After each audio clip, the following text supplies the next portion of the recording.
This is an intro. Who needs an intro? I don't need an intro. This is just a vape show. It's just a vape show. Vape show. This is an intro. Who needs an intro? I don't need an intro. This is just a vape show. It's just a vape show. Vape show. YouTube, what is up? I'm your homeboy Josh, back at you. Today we're taking a look at the Azeroth from CoilArt. The Azeroth was the first time I really looked at CoilArt and thought, okay, now they're finally making something where I could do something that relates to CoilArt. I mean, everything that they've come out with up until they came out with the Azeroth was fit for very small coils, nothing that really lends itself to CoilArt, if you ask me. Maybe if you're working with really small cores, and that's about it. I couldn't really see myself putting anything exotic in the Mage, for example. Yeah, I saw some people that managed to fit some really tiny alien coils in there, but nothing that I would want to build, honestly.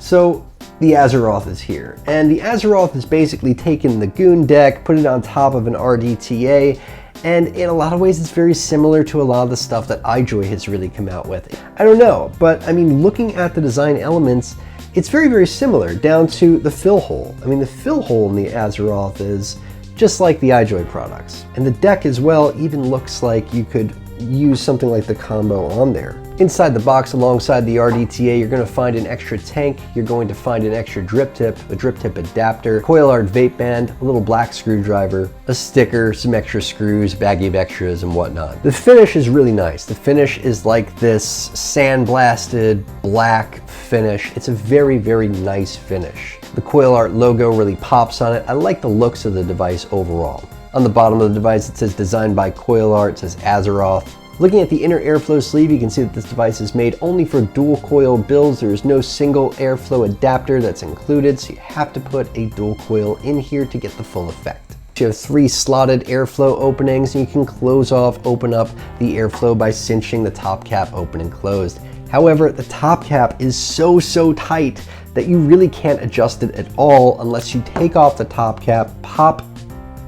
Yeah, it's really tight. Like, the tolerances on the O-rings are ridiculous. Double O-rings there. I'm gonna see what happens if I take one of them off. Take off one of those O-rings, get it out of there. Let's see if that improves matters any, because right now it really can't be adjusted without taking it off completely. It's upside down.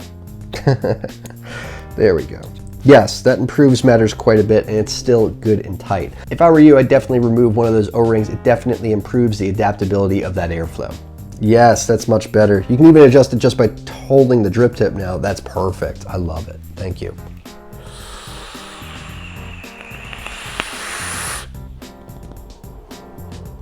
Much better. So yeah, definitely get rid of one of those O-rings. It makes the adjustment way easier. The deck is definitely influenced by the Goon. There's 2 clamps here, 2 screws on either clamp, and the clamps are maybe about half the thickness of the Goon. I haven't had any issues with them bending, but you definitely want to be cautious of that. It's interesting with the screws that they use. They are Phillips head, which I love, me some Phillips head screws, but it looks like they've also tried to make them finger screws. Like, it looks like they are textured so that you can grip them with your fingers and turn them, but they're honestly not big enough. They're not tall enough for you to do that, if you ask me. CoilArt also sent me some coils to go along with the Azeroth. They sent me a set of juggernaut coils and a set of fused Clapton coils, and I decided to throw a set of juggernauts in there. I've never used a juggernaut before in its standard form, so I thought it was a good time to try it.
Dual coil ohms out at about 0.15 ohms. I gotta tell you, the coils, not a whole lot of fidgeting to them involved. They light up pretty quick, pretty evenly right out the gate. There's very, very little fidgeting or tweezing or anything to get them lightening up properly. So if you're looking for some easy pre-made coils, they're pretty straight.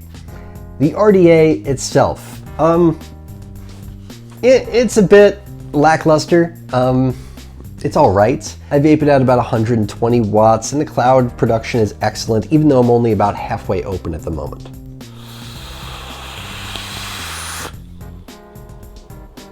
It's got a lot of air when it's all the way open.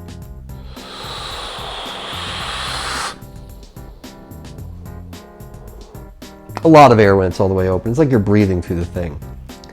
But there's this kind of metallic taste that's just kind of stuck with me through using this device.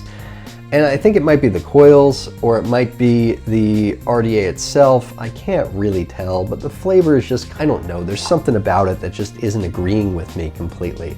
It's straight. I just wish that the flavor was a little bit better. Overall, I like the design of it. It's very, very similar to the Limitless series of RDTAs, but I like the top cap particularly, the way that it's sort of like a sandblasted kind of finish. I think that looks pretty cool. That sort of matte black finish to it I really like as far as the design of it goes. But it's very, very similar to a lot of RDTAs out there on the market, and compared to the others, I think you can do a little better. It's straight though. Anyway guys, that's the Azeroth. Till next time, I'm your homeboy, old boy Josh. Vape on, Vapers.